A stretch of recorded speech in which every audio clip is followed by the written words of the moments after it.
राधेश्याम। तो फ्रेंड्स आसंता काली ठारू मो लॉ ऑफ अट्राक्शन प्रैक्टिस आरंभ हो जिवो सकाळ 5टा रु 6टा पर्यंत। एबे भी समय अछि आपण माने मेसेज करि परिबे मो व्हाट्सएप नंबर सहित ओ किछि नुवा सिखि परिबे। तो एबे मु 21 डे पई नउनी, एबे मु 30 डे पई नउची गोटे मास पई जे आपण माने बिल्कुल गोटे मासरे संपूर्ण ज्ञान पांतु निज लाइफ को भलरे गढंतु सेथि पई।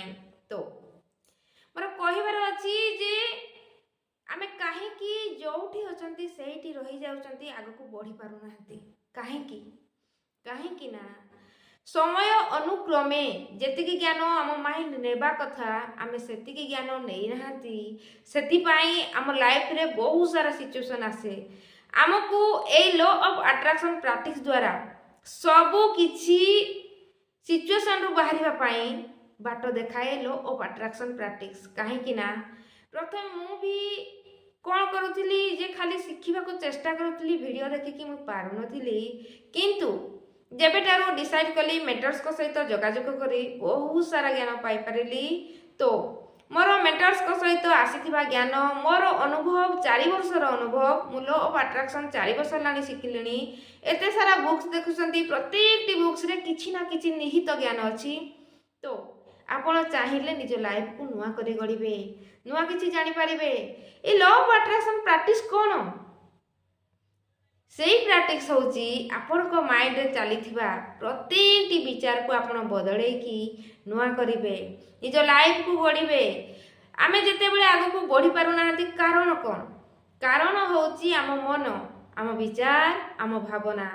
आमे प्रथमरु जहा देखि थांती, जहा सुनी थांती और जहा विश्वास करि थांती सेही अनुसार आम माइंड चालू थाए ओ जेते बेले नुआ किछि ज्ञान पांती से सब ज्ञान को से एक्सेप्ट करि न थाए कथा जानतु। तो लाइफ रे सिचुएशन हेल्थ पाई हो, वेल्थ पाई हो, कैरियर पाई हो, रिलेशनशिप पाई हो, सबु दिगरे काम ही थाई लॉ ऑफ अट्रैक्शन प्रैक्टिस रे। जदि आपण माने शिखिबा को चाहुचंती निहाती भावरे शिखि नियंतु। ई 2025 देखु देखु द्वितीय मास आरंभ हो गलानी। आपण एमिति निजको छाड़ंतु नहीं। एमिति तो कहिले बहुत सारा खर्च हो जाउची जणा पडुनी। थरे निज पाई इन्वेस्ट करिकि किछि नुआ शिखि नेबा बहुत भलो। आपण को लाइफ आपण निर्माण करिवे, नुआ किछि जानिबे, नुआ किछि शिखिबे सेति पाई। तो एइटा भावंतु मु कहूनी यूनिवर्स कहउचंती आपण को पाई सुवर्ण सुजोग आपण को लाइफ को परिवर्तन करिवा पाई। तो मो जहा कहिबार थिला मु कहिली, मो भितरु गाइडेंस आसिला, यूनिवर्स कहिले कहिबा पाई मु कहिली। आपण सुनुचंती तो आपण निज दायित्व निजे तुलांतु। निजको शिखिबा को चाहुचंती ना जेतिकी रे अछंती सेतिकी रे रहिबा को चाहुचंती ना बढ़िबा को चाहुचंती सेइटा आपण को इच्छा मु कहि परबिनी।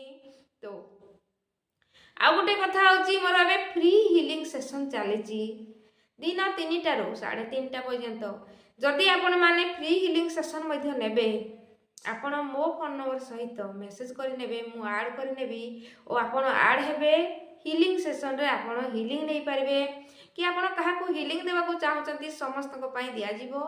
तो आपण को इच्छा अनुसार आपण आसीबे। ओके, राधे श्याम। अब सबका मंगल हो। Blessing blessing blessing.